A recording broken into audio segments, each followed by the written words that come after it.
zaman dulu kan belum ada TikTok, mah. Iya, belum ada. Dulu pun kalau ada TikTok itu kan kayak dilihat sebelah mata, ya kan? Dilihat Iya. orang, apa tempat orang alay. Ada Nggak tahu pertanyaan tuh. sekarang apa Itu TikTok ini? Jet itu akunnya Zanzabella ya. Gue kalau di akunnya dia gue nggak pernah. Nggak peduli Gitu loh gue. Kak, maksudku.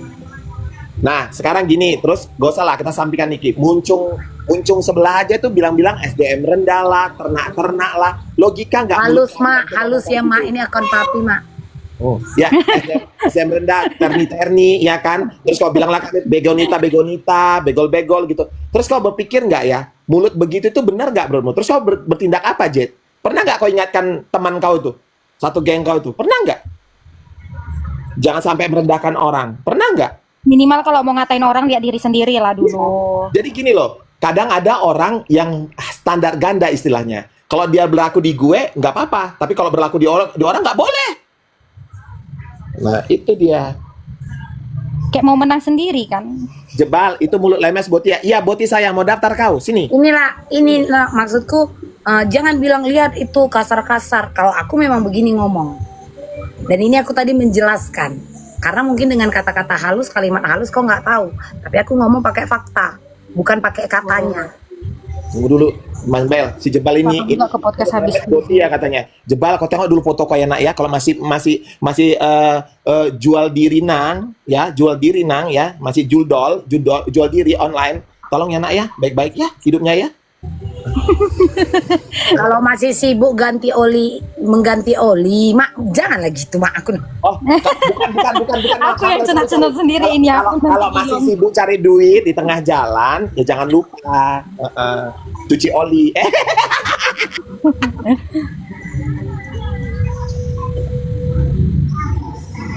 Modal 70.000 jadi itulah. Nah, kalau untuk pembahasan modal dengan keuntungan, setiap pengusaha pasti akan mengecilkan biaya pembuatan Iya, biaya ataupun produksinya modal, dikurangin. maka akan membesarkan keuntungan. Itu pasti sayang. Pasti, semua Itu usaha. pasti. Itu pasti. Pasti. Serius kak. Karena aku buat baju mak. Modalku sekian, tapi ideku. Iya, benar. Aku buat baju. Nah itu ide. Itu pasti. Kalau itu tetap. Setiap orang yang membuat produk atau menjual produk akan mengecilkan modalnya dan akan membesarkan keuntungannya. Itu adalah ilmu niaga. Ilmu Benar, jualan. pasti. Aku kalau salah, aku salahkan kak. Aku pun Karena gitu, aku Kak. penjual. Aku pun jualan kan, Kak. Aku jualan kue. Nah, berapa bahan baku kue aku itu, aku nggak mau ambil untung cuman 20%, 30%. Aku nggak mau ambil untung karena yang aku jual bukan cuman sekedar barang.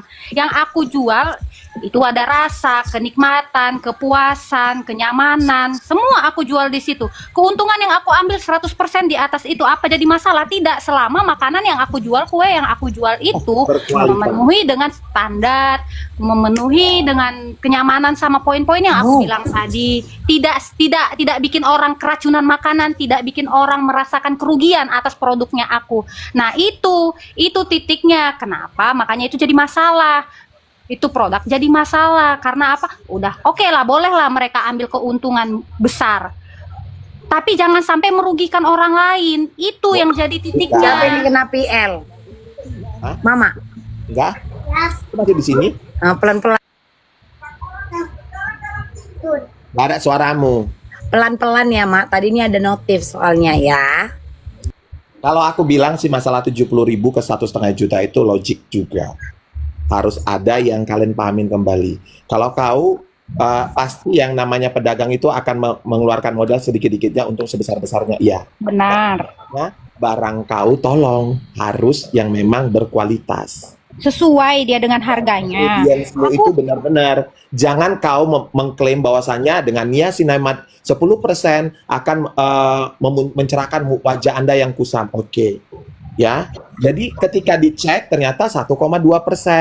Berarti kan tidak akan seperti itu gitu loh. Nah, kemudian kenapa dibandingkan? Lihat nih, brand yang memang sudah menyatakan dia 10% betul 10%, terus tiba-tiba ada orang dia jual harganya 70.000, tiba-tiba ada orang yang dengan komposisi yang sama ya, tapi persentasi komposisinya itu berbeda, itu bisa jual di harga ratusan ribu, itu juga nggak benar, gitu loh. Jadi ketika kau memang mau menguntung sebesar-besarnya, tolong kualitas barang kau tuh distandarkan dengan apa yang kau apa yang diharapkan masyarakat. Itu aja. Belajar bisnis marketing itu, jadi bukan sekedar kau bentuk brand, kau bikin ini, tapi kau nggak tahu cara bisnis marketingnya. Itu dia. Lihat sidang ini. Ya kalau sebenarnya kalau aku bilang sih, dengan sidangnya Nikita Mirzani ini sudah ngelihat benar gitu loh, bahwasanya ya sampai orang bilang sidang Mail itu tidak akan menjadi center, karena Mail itu adalah orang yang mereka gunakan untuk menjebak Nikita Mirzani. Udah. Benar. Itu aja. Sebenarnya kalau Nikita Mirzani lepas ya pasti Mail lepas, dan sekarang pertanyaan gini loh ya. Makanya mereka beratin di kanikinya. Ya, dari semua kesaksian, dari semua BAP, saksi pelapor juga yang dibahas ya tetap produk. Jadi kalau dia bilang bukan produk, karena dia membahas itu menutup mulut Nikita Mirzani itu terkait produk. Jadi kalau dia bilang itu terkait pribadinya, dia dibilang abo pol dempol penipu, berarti Mail itu udah bebas. Karena nggak ada urusannya dengan Mail. Nggak ada kaitannya, iya. Nggak ada kaitannya dengan Mail. Iya, Mail nggak ada nerima uang loh. Mail itu maksudnya nggak ada masuk ke rekeningnya dia. Dia itu menyampaikan itu semua uang. kan. Mail itu membahasnya konteksnya adalah produk. Kalau Iya, dia abu-abu tuh Mail nggak ada. Nggak ada. Dan lucunya mereka itu ngatain semua orang yang berkaitan dengan mereka itu meres, semua dikatain meres. Kak Lucinta Luna dibilang meres, ini dibilang meres, padahal mereka ini kerja loh, kerja. Ya nggak mungkin kan ada orang kerja nggak dibayar. Semua orang kerja pasti maunya dibayar. Meskipun kadang ada yang hitam di atas putih ataupun enggak sama sekali, tapi jual kerja. Apalagi mereka itu dilihat sama masyarakat, berdampak, ya pasti butuh uang lah untuk jasa-jasanya mereka begitu. Jadi lucunya, dikatain meres kok nggak masuk di akal gitu. Jadi maunya free aja. Dia bikin podcast. Kalau dokter itu harus orang yang pintar begini. Masa ada dokter kejadian memerasnya dia ingat, tapi prosesnya itu dia nggak ingat. Aneh kan? Lucu kan? Saya lupa. Lucu kan? Aku juga kok banyak kali lupanya. Saya lupa. Ini saya kayaknya lupa. Saya nggak tahu itu, saya ingat. Aduh, udah deh. Dia dokter kurang suplemen DNA. Kurang Makanya DNA Salmon itu bukan di muka aja. Kau minum vitamin. Iya, biar masuk ke otaknya. Biar menyerap ke otak-otak. Kasihan loh, apa yang ditanya lupa. Terus ngapain ada persidangan itu kalau lupa? Bukan yang kasih kesaksian dia lupa semua. Aja sidangnya.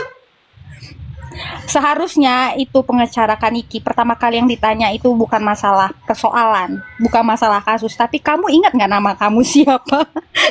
Jangan-jangan dia lupa namanya siapa. Masa semua masalah ditanya lupa, apa-apa lupa. Nggak ngerti gue. Sama juga si SS juga. Sumpah waktu sidangnya si SS itu waktu kena bentak sama pengacara Kaniki Bang Fahmi, dia langsung kayak diem. Langsung kayak kesentak. Aku kayak kasihan ketawa. Dia bilang gini, jadi menurut kamu ini sebenarnya kasus pribadi, tapi kenapa di sini kau bilang kasus kasus produk? Ya kan? Kamu dipanggil polisi. Ya kan? Saya lupa. Nggak apa. Semua dia lupa. Selamat datang kritik politik, silahkan. Selamat datang, selamat sore. Selamat sore. Ya, bagaimana nih sidangnya? Prihatin. Jujur li prihatin dong Pak. 5 bulan loh dia Kaniki menunggu, mengikuti semua persidangan, semua struktur, semua perjalanan dia ikutin. Tapi malah, ya kita bisa lihatlah sendiri ya, bukan asumsi saya aja ya. Seperti berat sebelah. Lagipun yang namanya Doktif dengan Dokter Oki, mereka datang ke situ bukan untuk membela NM. Benar. Kan. Kok jadi malah memberatkan si pelapor? Mereka datang ke situ untuk menyelamatkan diri agar tidak terkait. Itu strateginya. Nggak mungkin mereka kan takut karena mereka kan terbawa-bawa nih. Gua ada ikutan ngobrol, ikutan ini, ikutan itu. Nah, mereka waktu pesen ke pengacaranya, nomor satu yang dia bilang, pokoknya bantu gua jangan sampai terseret. Mana mungkin dia datang ke pengacara terus sudah bilang, pengacara, gua mau hadir jadi saksi untuk membela Nikita. Mungkin nggak? Masalahnya Bang, itu kan panggilan JPU Bang, ya. Nah, JPU itu harusnya kan memberatkan si terdakwa dong kalau panggil saksi JPU ya. Ya, Benar? setuju. Tapi kok malah jadi sekarang kebalik. Jadi malah memberatkan si pelapor gitu. Malah terbukti dia tukang suap. Dia suruh saya untuk merubah data. Terus kemudian dia bilang gini, terus gimana dok biar ini jadinya biar bisa di-revamp baik-baik. Saya tiba-tiba aja berpikir 20 miliar. Dia sanggupin loh. Gila ya. Ada gitu. Dia cari-cari saya datang, terus saya nggak mau ketemu sama dia karena dia playing victim. Terus dibilang pula, aduh aneh deh menurut gue, udah capek. Pokoknya ke dalam persidangan ini gue cuma melihat satu apa, semakin kau berbohong, semakin kelihatanlah kejahatan kau sebenarnya. Udah, itu aja. Capek. Datang hakim kerjaan sekarang tukang rekam. Emang kalau menurut Bapak kritik politik gimana soal persidangannya? Ya, yang saya lihat secara tegas tadi hakim menolak memutar rekaman. Ya. Jadi tadi terdakwa udah begitu hampir nangis mintanya. Benar ya? Hampir nangis ya? Udah Sampai nangis. 2 kali. Hah? Sudah nangis emang. Cuman kan emang karena ada beberapa faktor ya. Secara kan yang kayak aku bilang tadi, dia udah ngikutin alurnya, udah ikutin semua strukturnya. Di samping itu juga dia single parent yang pastilah harus bertanggung jawab sama anaknya. Dia mau ketemu anaknya, apalagi kondisi anaknya juga bukannya sedang baik-baik aja. Tuh, jadi wajar lah sebagai seorang ibu pasti merasakan gimana rasa rindunya sama keluarganya, sama anak-anaknya. Jangankan Kak Niki, Pak, saya aja yang anak masih 1, ini kalau anak aku di luar rumah sama bapaknya aja aku masih was-was, kayak ini gimana ya? Mereka kemana ya? Apalagi Kak Niki yang seorang single parents, meskipun semua ada yang dipekerjakan untuk menjaga. Tapi hati seorang ibu itu kan pasti ngerasa lebih nyaman kalau anak sama seorang ibu itu gitu. Ya mungkin tersentuh, sedih karena itu waktunya sudah terbuang sia-sia, apalagi sebagai public figure Kaniki ini kan dibayar untuk waktu-waktunya dia 5 bulan dia di tahanan, di penjara. Ya itu bukan uang yang sedikit untuk aku ya, menurut aku ya. Bukan uang yang sedikit yang jadinya nggak masuk ke rekening Kaniki karena masalah yang nggak jelas ini gitu. Kalau aku jadi Kaniki bahkan aku nangis kejar-kejar berapa uang itu yang habis selama 5 bulan. Pamit dulu maghrib. Oke. Oke, Pak.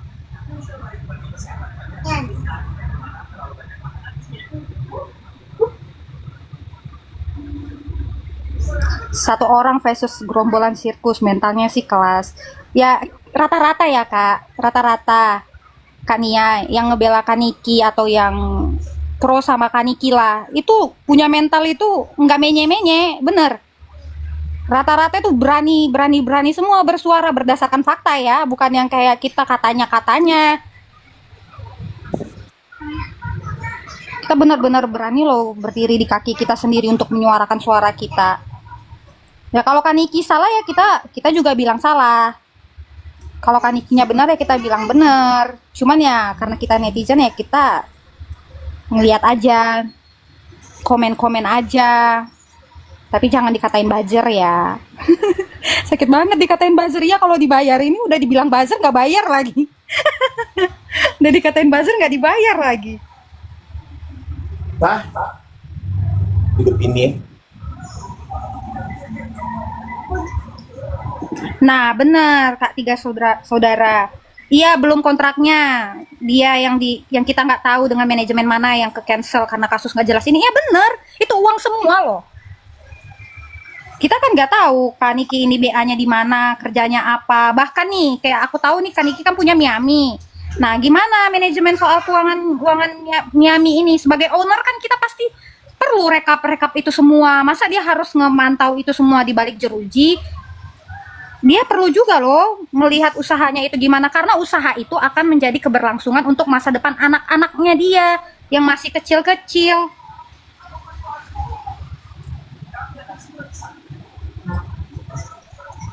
Apa karena anak Kaniki 3 sementara anak RJ itu 5 ya?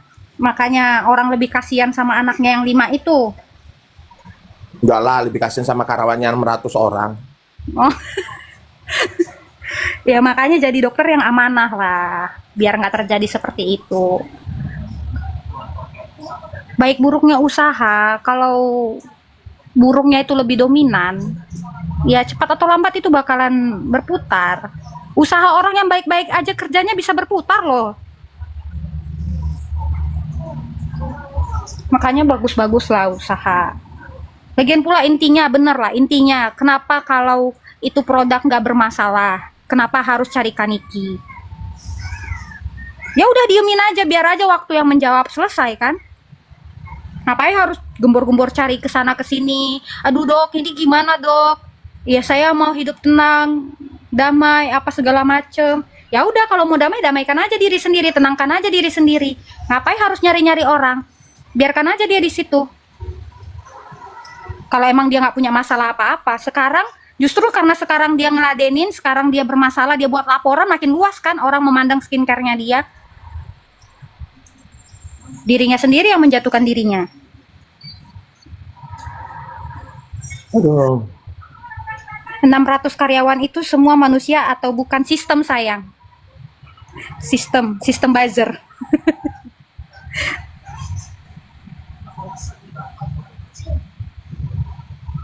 Dan dengan gamyangnya ya Mambel, dia bilang di podcastnya dokter di Densu kan, Denso. ya, saya memang menutup labelnya menjadi label saya, tapi tidak saya ganti BPOM-nya.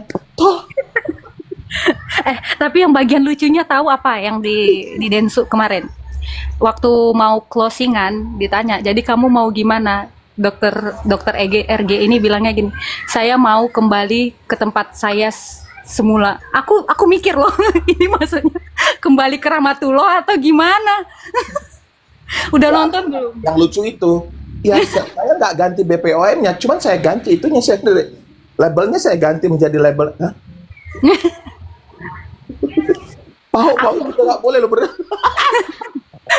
Aku nontonnya masih seperempat aja itu aku langsung, aduh kok berat banget ya, kok kayaknya nggak masuk di otak aku ya, ini aku yang goblok atau gimana ya. Terakhir aku matikan, aku close, aku nggak nonton sampai habis. Terus kan ada tuh cuplikannya di TikTok kan, rangkumannya. Nah aku nonton, oh ini, terus datang netizen itu kayak cuplikan yang closingan itu muncul, aku ketawa. Dalam hati syukur aku nggak nonton. Temennya si Mambel. Sebenarnya aku nggak ngerti urusan skincare ini. Hah? Kau nggak mau tahu urusan skincare? Terus kau kemarin ke DPR Komisi 9 itu ngapain? Terus kemarin kau di BPO dengan lantangnya bilang, bagaimana kita menyelamatkan produk-produk UMKM lokal Indonesia, sementara produk-produk dari Cina tidak ini. Hey! Terus kamu ini ngapain? Kau ngapain? Tolong ya Bu, labu Bu. Labu Bu. Bener itu kata Kak Kamela Lubis itu, kembalikan saya ke asal saya, gitu kata dokter RG. Berarti kan memang dia mau kembalikan ke Rahmatullah kan. Aku langsung, astaga dia mau cepet-cepet selesai hidupnya. Ini udah bener-bener kena mentalnya.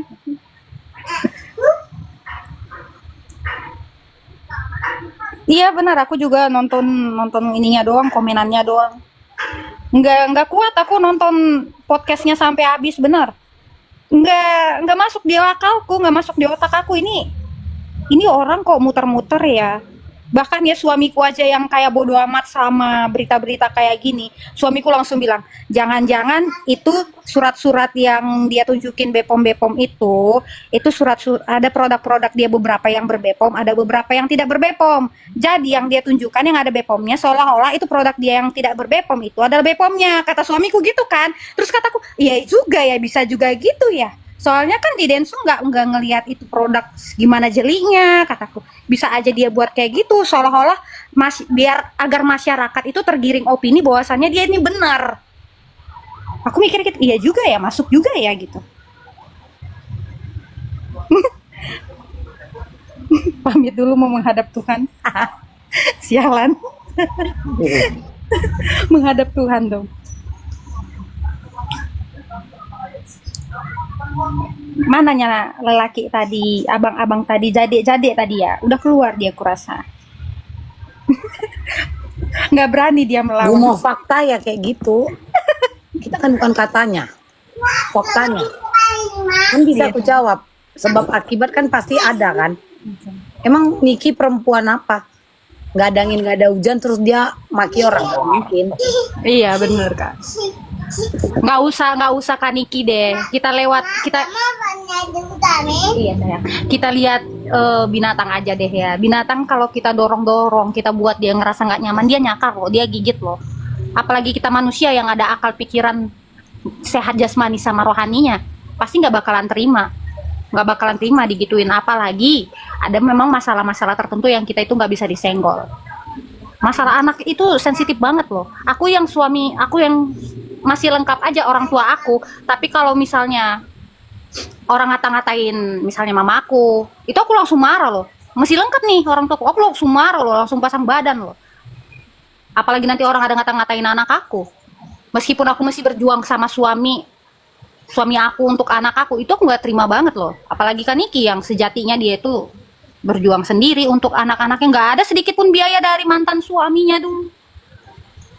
Nggak ada, dia sendiri. Dan orang-orang nggak tahu kalau Kak Niki dulu punya usaha Niki jeans apa segala macem, dan uang-uangnya itu ketilep sama Sinepos, tapi diikhlasin. Orang nggak tahu. Banyak orang yang kayak taunya ini wanita ini huru hara, berisik, nggak terima, senggol bacok apa segala macem.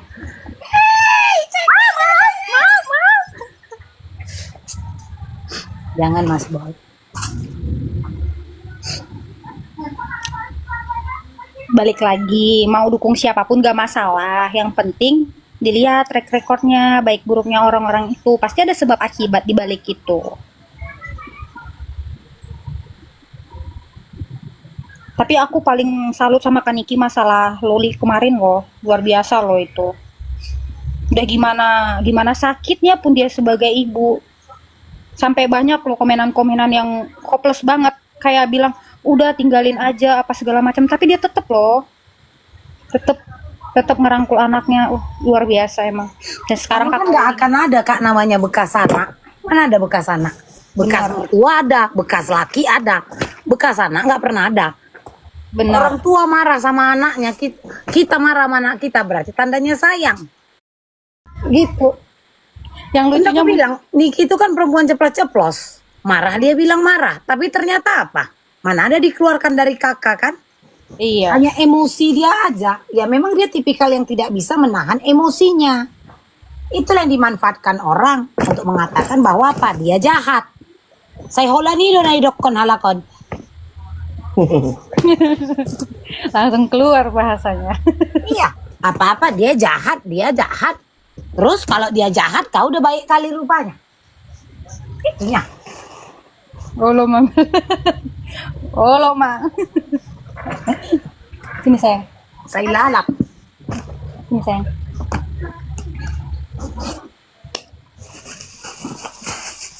Kalian bilang jangan bawa pribadinya.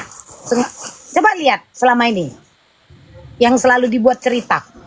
Benar. Ah, kelakuannya. Tengok kelakuannya saya. Tengok lah. Itu apa kalian nggak menyerang pribadinya? Iya benar. Yang paling logika adalah di kasus ini banyak penumpang gelap, kumpulan orang-orang lemah, bersatu. Berterima kasihlah kalian karena Niki kalian bisa bersatu.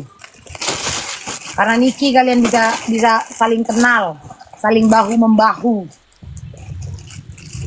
Tapi ya karena Niki lah orang semakin apa ya, Melek. gotong royong itu ada gitu ya, Iya. membantu untuk menyuarakan, itu gotong royong namanya. Cerita asli kalian rubah-rubah terus. Iya kan? Maklum bu. Tapi kalau ngomong gini, nggak capek kau kayak gitu, padahal nggak. Charger anak mana? Coba pelan. Bawa sini. Semua mafia skincare bersatu jadi geng circus. Dan rata-rata masih banyak saya menyuarakan supaya tidak ada Reza yang lainnya. Dan Orang gila. nama-nama bos skincare yang terbawa bekas semua kan rata-rata. Kutanya Iya, kalian, ada yang banting setir jual daster, Iya benar Kak. ada yang banting setir jual baju sama make up. Rata-rata bermasalah nggak? Bermasalah. Ini fakta. Kalau nggak bermasalah, kenapa mereka nggak langsung lanjut aja? Tetap aja di Tiba-tiba jalur sekarang mereka. ngakunya apa? Itu saya beli dari China. Cerita UMKM. Cerita UMKM, pengusaha kecil, kami hanya UMKM tapi pendapatan setahun 100 M lebih. Dari mana UMKM sampai 100 M? Dulu awal-awal fakta. dibilang produknya produk Cina Batasan kan nggak untuk terima, pengusaha Kak. UMKM itu ada per tahunnya. Ada. Ada. Aku aja yang jual tas bekas kayak gini, nggak mau aku bilang aku UMKM. Dari hal itu aja udah bohong. Tahun. Yang lucunya Kak, kemarin-kemarin itu dibilang barang dia barang-barang Cina yang cuma ganti packaging doang, dia tuh nggak terima Kak. Tapi giliran udah kesidak kayak gini, dia bilang aku cuma ngambil barang dari Cina. Kami pengusaha UMKM, pengusaha, nggak taunya apa, cuma ngimport barang dari luar aja nyakelen. Itunya selalu. Apa? Goyang kali ku tengok, udah goyang kali rupanya mesin itu bos. Nggak konsisten tiap ngomong Kak. Padahal kalau mereka berteman sama Kak Niki, ikutin aja kata-kata Kak Niki itu. Kak Niki itu bukan tipe manusia yang iri dengki loh ngelihat temannya sukses. Justru dia itu mau loh naik sama-sama, sukses sama-sama. Buktinya kayak kalau Cinta Luna itu dia kasih tahu dulu kan, udah jujur aja kalau kamu itu begini, katanya nggak apa-apa, lebih baik jujur. Lihat sekarang Kak ELL gimana karirnya, yang dulu sempat dia drop, akhirnya sekarang jarang ada waktu dia kosong hanya untuk menye-menye, main-main. Udah cuan terus yang masuk rekeningnya dia. Emang sejujur itu, seenak itu loh berteman sama Kak Niki. Ya terima aja lah kalau emang mulutnya gitu. Namanya juga manusia, pasti ada kurang lebihnya masing-masing. Terkadang kalau betul kalian yang namanya pengusaha, kalian harus tahu yang namanya kritik. Kalian harus menerima yang namanya Benar. kritik. Karena kritik itu untuk membangun. Benar. Itulah kenapa sampai ada orang buka usaha disediakannya kotak kritik dan saran. Iya, benar-benar. Hanya karena cara penyampaian si Niki dengan karakter dia, tabiat dia lah kalian bilang kayak gitu. Terus kalian nggak suka. Dari awal. Kalau tidak membangun, ngapain orang itu minta maaf atas kesalahan produk? Iya, benar. Ayo. Dan wajar dong Kak Niki itu nggak mau nge-review barang kalau barangnya itu masih bermasalah. Dulu kalau nggak salah Kak Niki juga ada masalah loh yang kayak produk apa ya, aku lupa ya. Yang ternyata produknya itu ada bahan-bahan yang tidak baik untuk kulit. Nah, ternyata Kak Niki tahu, tapi dia udah